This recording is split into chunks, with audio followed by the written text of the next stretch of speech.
do Lemar B. Lembra do Eu Lemar sei, B? do método fechado, que para Tá nós... fechado. O Talmud Ô, Mirra, mas Isso é uma passagem de Isaías, onde eles colocam o mem sofi, que algumas palavras em hebraico, no final, ela muda, né? Quando tá no fim de uma palavra. E tem uma passagem de Isaías que eles mudam, colocam o mem sofi no meio da palavra, né? E ali meio que quer dizer que a linhagem de Davi fechou até a vinda do Messias, né? Então o Talmud mete um louco ali pra negar o óbvio, né? De Isaías que tá explicado aqui. porque só ali tá fechado mesmo. Bem na descrição do Mashiach. Bem na descrição que... E só tem outro texto, Risquiar pastor era Sérgio. para ser Mashiach. Risquiar era para ser Mashiach. Que acabou não ficando sendo Mashiach. Isso está explicado também Sim. pelos nossos sábios. Então, Entendeu? Mas essa coisa de ficar colando Jesus em todas as partes não, não estamos dá. falando. É que nós... Os judeus vêm com essa. Aqui também, tá negando, refutando e mostrando. Porque pra eles, toda geração tem um Messias. E todo mundo pensa que é um Messias e blá blá blá. E nada a ver. Cara, só teve um Messias que recontou o tempo sobre o nome dele. Só tem um Messias que juntou as nações do mundo e devolveu Israel pra vocês, protege vocês com todos os seus erros até hoje. Só um! Pô, prometi que aqui ia ser suave. Eu tô treinando ainda, cara. Olha, como você chama isso O quê? em hebraico? Isso Como é o nome dessa... Torá. Não. Tanar, ou Tanar. A Brita Hadashah. Sim, Brit Hadashah, Novo Testamento. Então, como que vocês... Brit Hadashah é o pacto, a nova aliança. Tudo eles ficam... A palavra Brita Hadashah já existia no Tá. Taná, certo? Aham. Aí o que vocês vão e fazem? Opa, agora tem um Novo Testamento, vamos chamar ele de Brita Hadashah e vamos colar ele no versículo Brita Hadashah. Bom, É isso que vocês fazem. Vamos lá, a Brit Hadashah aparece lá em Jeremias, certo? Certo, Tá. Lá em Jeremias, ele fala que haverá uma Brit Hadashah. certo. Quando que ela começa? Não tá escrito lá que vai começar com Jesus? Quando ela começa? Não, esquece Jesus, Mirra. É que toda vez, por exemplo, o pastor Marcelo Com o trouxe próprio- um argumento. Ó, agora mesmo no debate, o assunto. Esse pastor é bom, velho. Esse pastor é chato, hein? Esse estudou até ficar chato. Eu não sei, acho que ele tem um nordestino com um holandês. Esse cara fica chato quando pega pra... esse maluco aí tá sendo mais chato que os judeus, do jeito que tem que ser. Estudar, decorar, tá ligado? Ele se esforçar até ele aprender, mano. Foda-se minhas travas, minhas limitações. Eu vou aprender, eu vou decorar, eu vou saber. Esse maluco aqui... ganhou moral com Deus, esse pastor aqui. Tipo, chatão mesmo, de querer entender, tá ligado? Agora eu vou entender, vou... Isaías 53, certo? Certo. Ok. E ele decora e pega o judeu ali. Não é? O que fala? O que é isso? Ele sabe a palavra, sabe o lugar. Virou um judeu cristão, tá ligado? De chatão. E precisa desses caras. O pastor Marcelo trouxe um argumento importante de Isaías 53, 10. Ele fala assim: fez enfermar quando der a sua alma pela oferta do povo. Ele nem falou a palavra Jesus. Eu não Aí falei. você tá dizendo. Então, agora Mas mesmo. é o que a gente tá falando, Então, será isso, agora gente? mesmo. Agora, Seremos objetivos. então, tá bom. Então você crê que um rabino, um rabino, ele dá a alma dele pelo pecado do povo, o sangue dele e a alma dele. Sim, justos e fazem Deus isso. aceita? Justos fazem isso. Qual que é o texto? A gente sabe Ah lá, ó, que era meteu- bem a alma dele pro povo. Meteu o judeu, velho. O judeu que faz isso. É chato pra caramba. Qual o texto? Qual a passagem? Qual o número? Quem falou? Qual o nome? Ele meteu o judeu com o outro que não sabia. Sabe quantas pessoas deram de sua alma Texto aqui. Os caras vai tirando o nosso time, caralho. Nosso time de cristão tem de tudo, velho. Israel é forte? Os caras estudam pra caralho? Sim. O cristão tem vagabundo? Tem. Tem louco? Tem. Tem nóia? Tem. Tem maloqueiro? Tem. Mas tem nerd também, velho. O time de Cristo tem tudo. Isso que os caras têm que entender.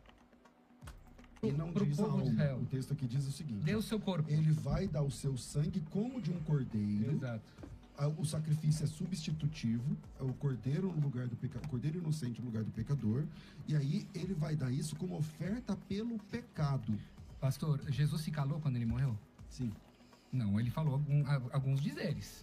Não só Ele falou, Eli, Eli, lama sabachthani. Por que, ó Deus, por que me abandonaste? É isso que ele vai tacar na cara. para crucificação. Diz, que ele lá Mazaftani. Meu Deus, É. por que você me abandonou? Cara, que engraçado, a gente fala de um jeito diferente. Se ele já tá entendendo que ele vai ser o cordeiro, porque isso tá nas escrituras, porque ele falou que ele lá Mazaftani. Por Meu causa Deus, do por que ele me Salmo abandonou? 22. Para se cumprir a profecia. Por causa Então, do- Não tem rima. mas é isso que eu falo, olha, povo, escuta o que eu tô falando. Tá lá o Jesus, aí ele, precisa se cumprir as profecias. É, mas vocês que fazem isso, cara. É pra você cumprir a profecia, vai lá e faz a vaca vermelha. Precisa cumprir a profecia, vai lá e explode os coitados. Precisa cumprir a profecia. Vocês fazem isso, pô. Agora, Jesus não pode mostrar que tem o poder pra cumprir a profecia? Chama lá o burrinho pra mim, pra se cumprir as profecias. Não é assim. Não, o cara vai fingir que não sei, ó, esqueci a profecia, hein? Tô chegando em Israel, esqueci a profecia agora, hein? Tropecei e caí no burrinho.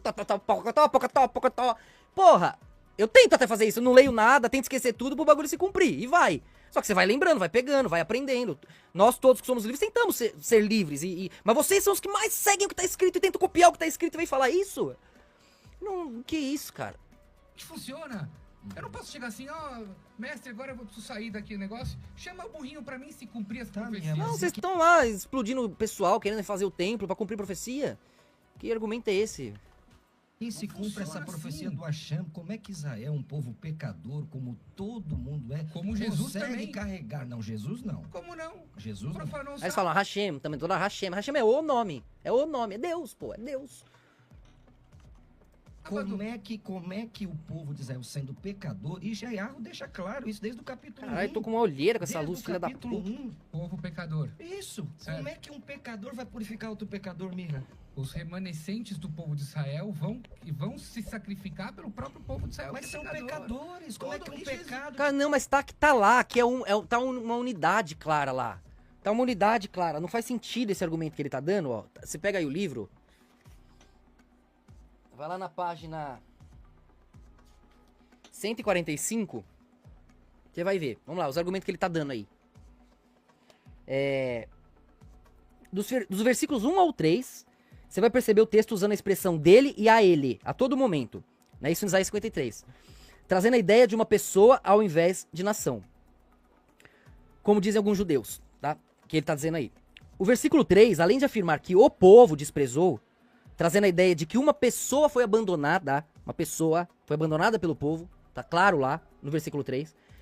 Também fala que ele era um homem de dores, referente a uma pessoa ao invés de nação. E dos versículos 4 ao 6, o texto continua usando a expressão ele, mais uma vez referente ao personagem, a um personagem, uma pessoa e não uma nação. O versículo 5 afirma que nós somos curados por suas feridas, porque a culpa caiu sobre ele, tá? Quem que é o culpado por todos os pecados do mundo? Não são esses dois aqui? Ah, é tudo Satanás. Não, quem ficou com a culpa? Jesus que ficou com a culpa por nós. Não são esses dois? Não é o mesmo? Não é a mesma coisa? Alfa e ômega.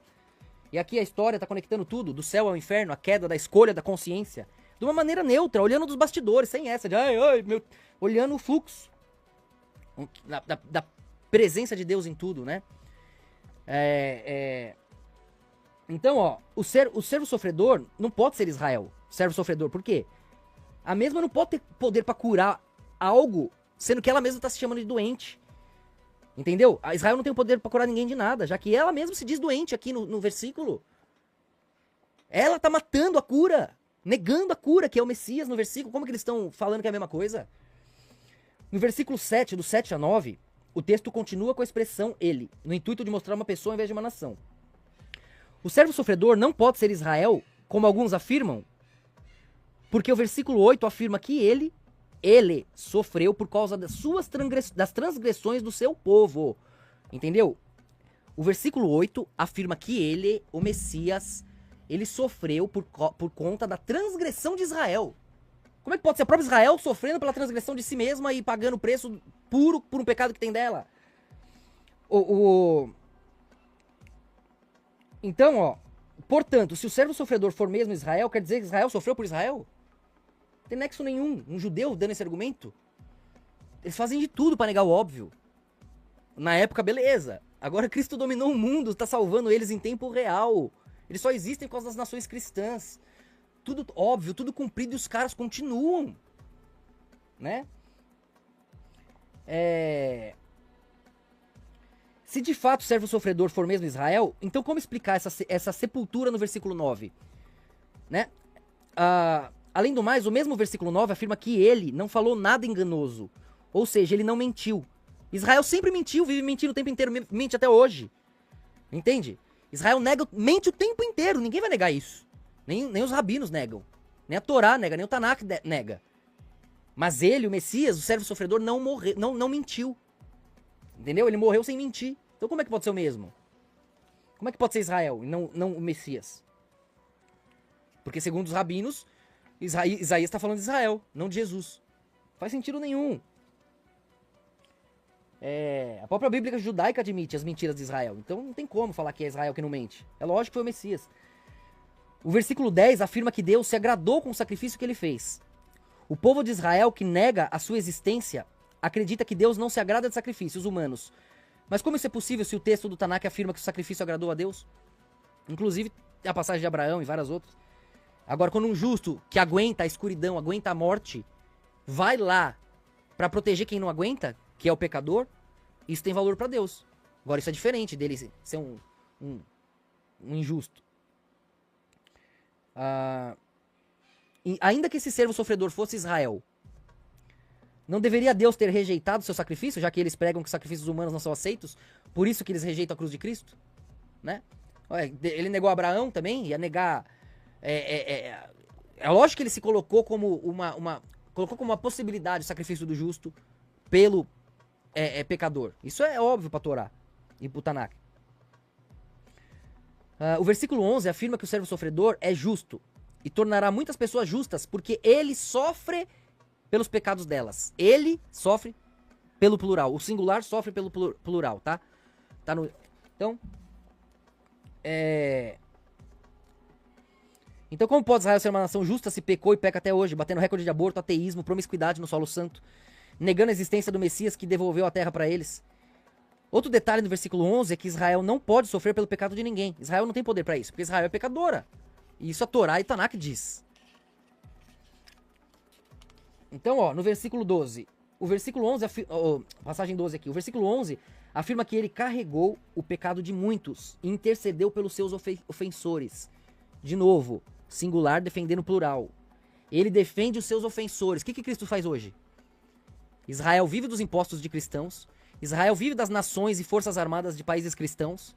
Israel vive da defesa de cristãos evangélicos. Israel matou Cristo, odeia Cristo, ataca Cristo até hoje. Cristo continua intercedendo por aqueles, Israel, que eles mataram. Isso estava em Isaías e se cumpriu. Como que vocês estão negando o óbvio? É impossível chamar isso de coincidência. Tudo isso aconteceu, né, com Jesus. Um homem, cujo nome salva Israel até hoje, intercede por seus ofensores. E é coincidência? Né? Como pode isso? Esse povo já foi mais esperto. Eu coloquei.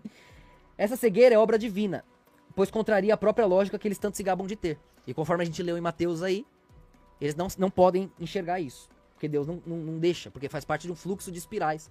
E eles foram feitos para serem consistentes, ainda que na persistência teimosa. E aí em Romanos você encontra lá: porque não quero, irmãos, que ignoreis esse segredo, para que não presumais de vós mesmos, que o endurecimento veio em parte sobre Israel, até que a plenitude dos gentios haja entrado. Então o que o Romanos está falando aqui? O que era interessante entender, e Paulo vindo dali posicionava também, por quê? Não se gabem de vocês enxergarem isso agora, queridos, né? Ô irmãozinhos, calma. Israel está cego porque a queda deles vai ficar ali, foi imposta, até que a plenitude dos gentios seja completada.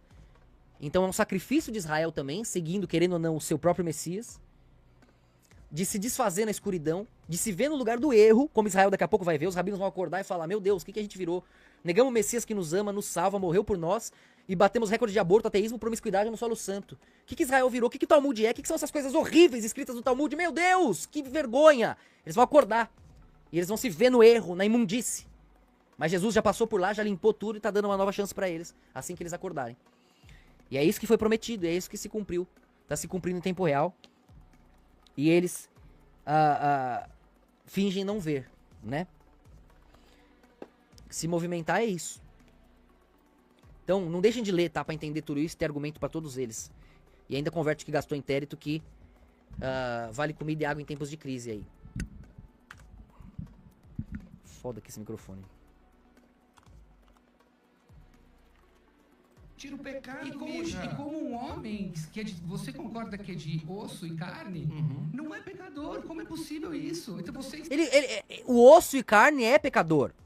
E morreu na cruz, por isso que ele matou na cruz. A alma dele não era pecadora. Ele veio com a simetria plena, pura.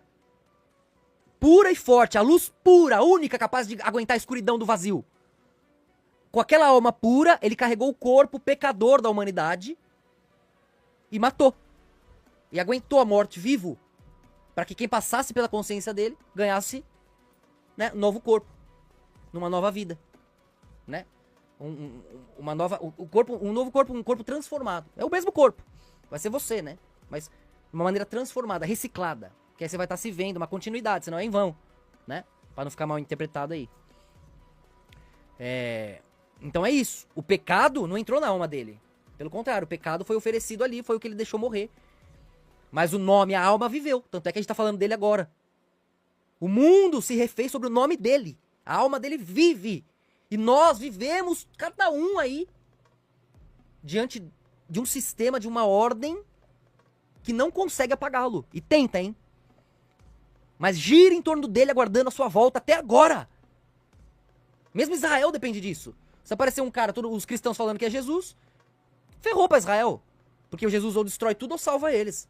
Eles vão fazer o quê? Vão ter que esperar os sinais, vão admitir. Quando forem salvos por esse, que já o salva. Mas eles fingem não ver.